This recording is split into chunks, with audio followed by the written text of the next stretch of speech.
Hoje, nos Estados Unidos, existem milhares de igrejas protestantes com mais de 150 milhões de fiéis. Que faça a nossa igreja arder com a chama do Espírito Santo! Os cultos variam de diversas maneiras, mas todos têm origem no mesmo livro, a Bíblia. O Evangelho de Nosso Senhor Jesus Cristo, segundo Mateus, capítulo 5. Nos dias de hoje, não paramos para pensar que qualquer pessoa pode ler a Bíblia e interpretá-la à sua maneira. Mas não foi sempre assim.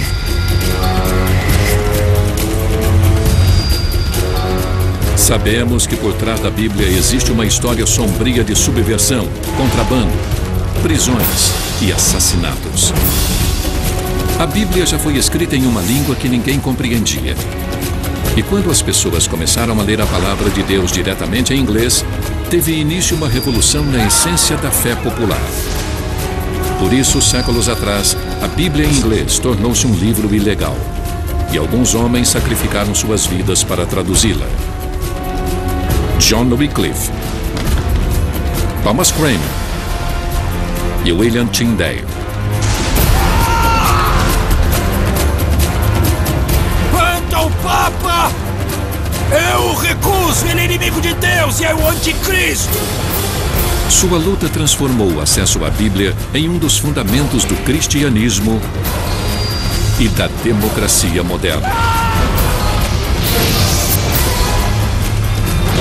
Vamos conhecer o legado da Bíblia em inglês.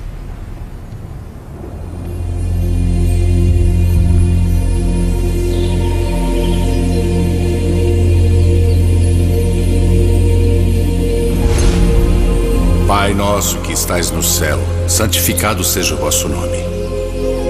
Atualmente, cada nação tem sua própria versão da chamada Palavra de Deus. Venha a nós o vosso reino, seja feita a vossa vontade, assim na terra como no céu.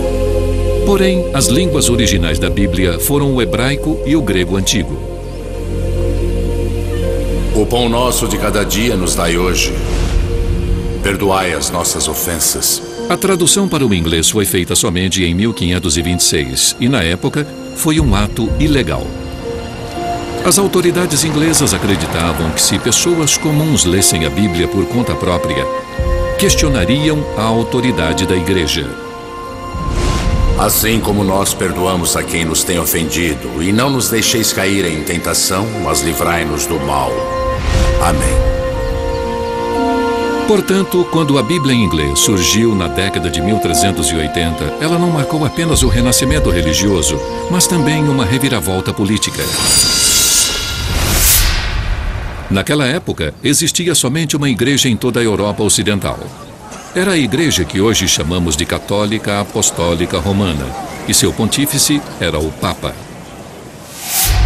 A igreja, com certeza, monopolizava a maneira como as pessoas vivenciavam o cristianismo. Não havia outras opções. Não se conseguia salvação em uma outra igreja. Comparecer às missas não era voluntário, não era uma escolha, era obrigatório.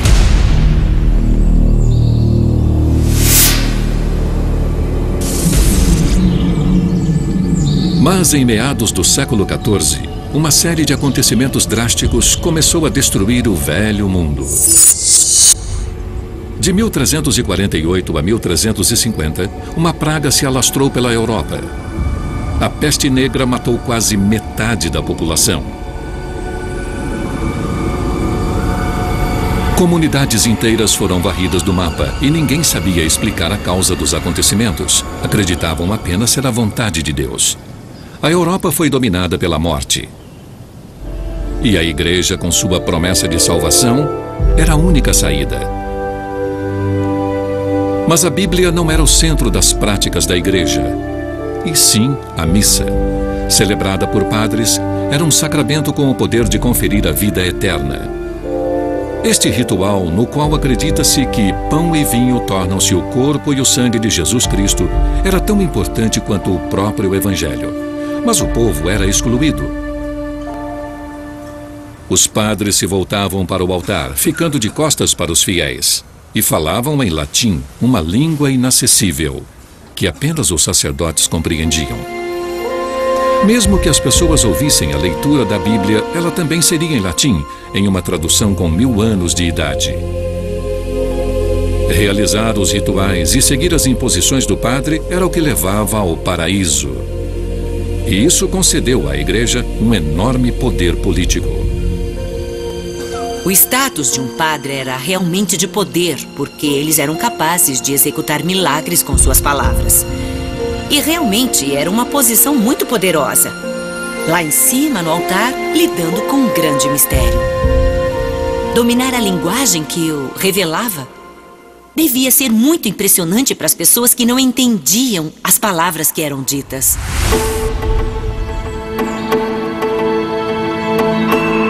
Porém, na década de 1370, um inglês desafiou toda esta autoridade. Ele condenou o poder político e econômico da igreja, questionou o sagrado sacramento da missa e atacou a autoridade espiritual de seus sacerdotes. Seu nome era John Wycliffe, um teólogo pioneiro em sua época. Ao ler minuciosamente a Escritura, Wycliffe percebeu que a igreja que ele conhecia divergia da pureza dos evangelhos originais. A leitura da Bíblia convenceu Wycliffe de que a igreja tinha entendido errado e que o poder que ela alegava ter estava em contradição com a Escritura. E isso transformou a Bíblia na fonte de autoridade do cristianismo. Indignado, Wycliffe propôs um cristianismo puro e renovado, com o suporte de uma Bíblia em inglês.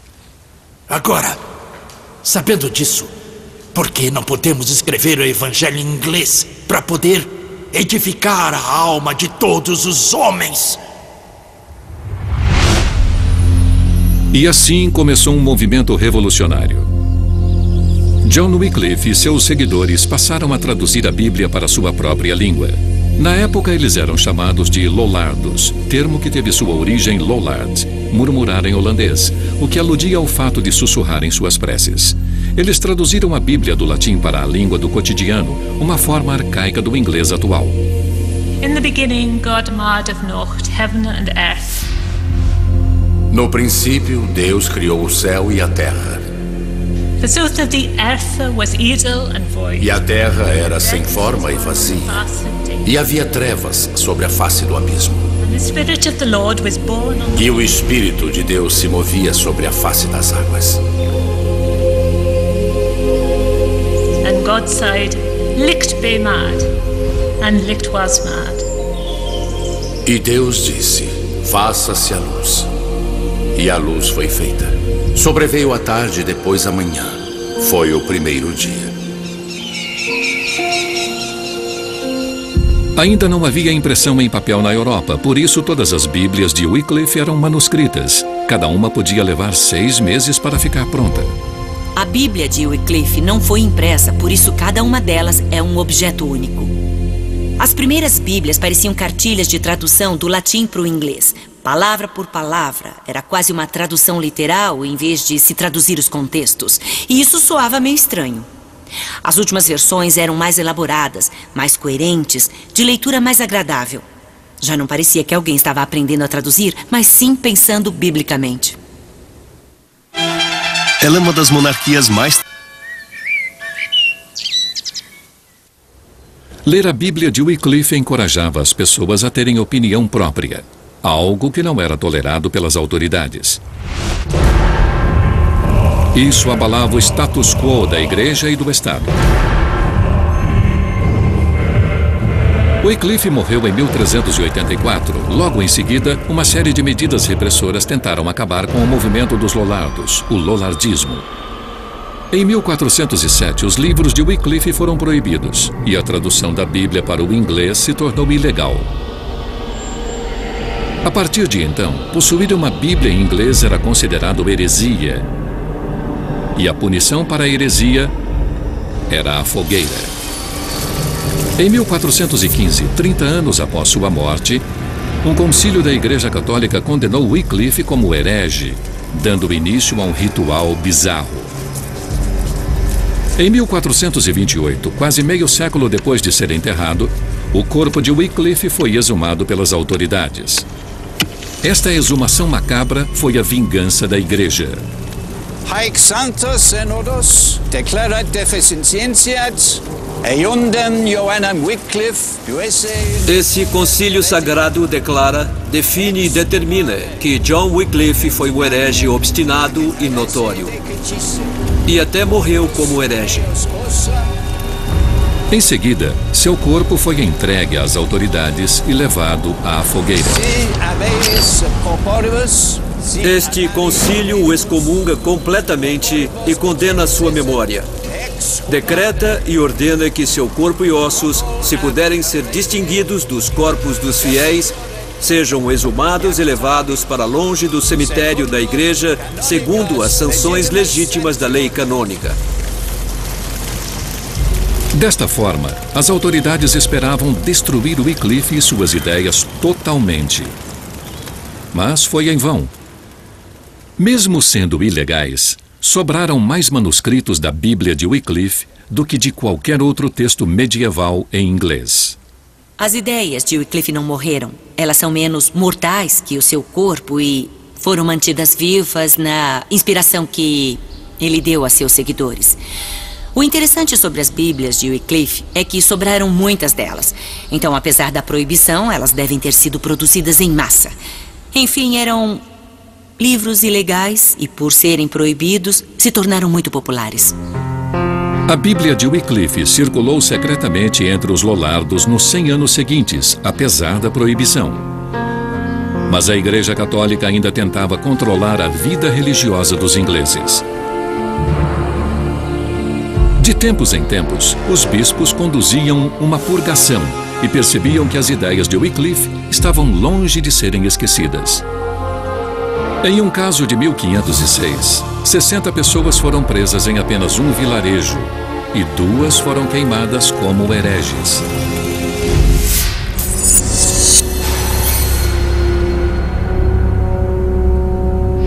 Na década de 1520, quando o rei inglês Henrique VIII ocupava o trono, a Igreja Católica dominante sofreu um novo ataque.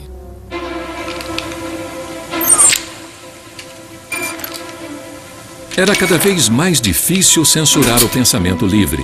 Toda a Europa vivia o alvorecer da Renascença. Descobridores haviam chegado às Américas. Astrônomos estavam criando novos mapas das estrelas. Ocorria uma revolução nas artes e na literatura, e o conhecimento sobre a Bíblia alcançava novos patamares.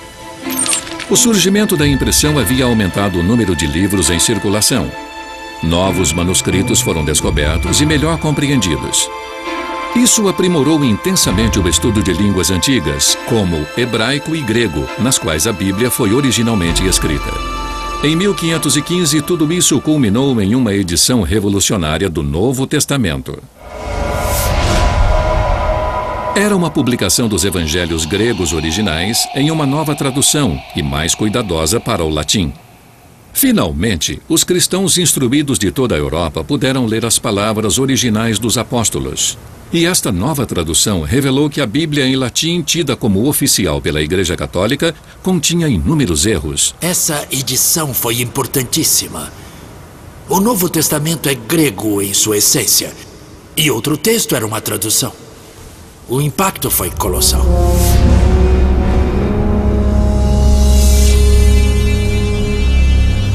No princípio era o Verbo, e o Verbo estava com Deus, e o Verbo era Deus.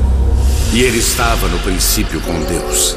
Todas as coisas foram feitas por ele, e sem ele, nada do que foi feito se fez.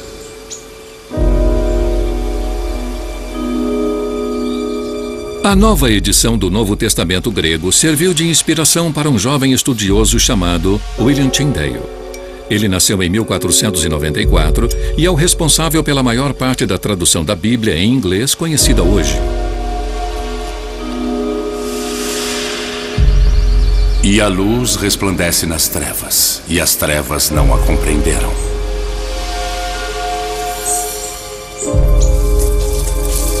Tyndale abominava a proibição da Bíblia em inglês pela Igreja, porque criava uma barreira entre os fiéis e a palavra de Deus.